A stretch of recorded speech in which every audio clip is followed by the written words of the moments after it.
Hello, I'm CG Ian. This is a quick video to show how to offset selection in Photoshop.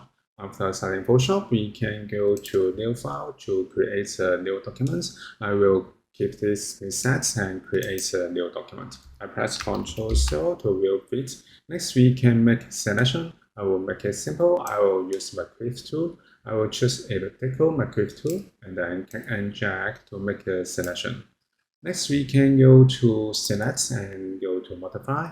We can just expand selection. Okay, and then we can type the value to expand by pixel. I will use 25 pixels and press OK to expand the selection. If you want to contrast the selection, we can go to select and modify and use contrast here. For example, I use 25 again to contrast the selection. So this is how we can offset selection in Photoshop. Thank you for watching this video. Hope this helped. Please subscribe to this channel. More video will be shared with you.